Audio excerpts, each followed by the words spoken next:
এমনিতেই trending recipe, তার উপর পাস্তা। আমি না করলে হয়?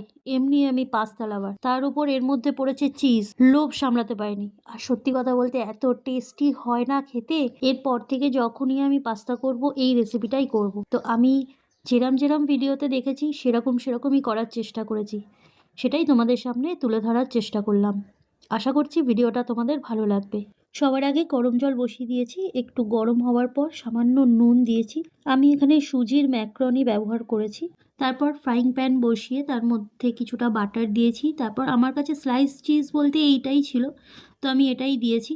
তারপর mayonnaise, schezwan sauce, oregano, chilli flakes দিয়ে 1 কাপ মতো ঈষদুষ্ণ দুধ আমি দিয়ে দিয়েছি। আমি এখানে সামান্য লবণও অ্যাড করেছি, তবে ক্যাপচার করতে ভুলে গেছি। তো যাই হোক, যখন পুরো চিজটা মেল্ট হয়ে যাবে তখন ভালো করে নেড়ে ম্যাক্রনিগুলো আমি দিয়ে দিয়েছি। এরপর যতক্ষণ না একটা ক্রিমি টেক্সচারের মতো চলে আসছে ততক্ষণ লো আছে স্টির করেছি। মারাত্মক টেস্টি হয়েছে খেতে, তোমরাও ট্রাই করতে পারো যারা পাস্তা ভালোবাসো। তো চলো আমি এনজয় করি, দেখা হচ্ছে নেক্সট ভিডিওতে।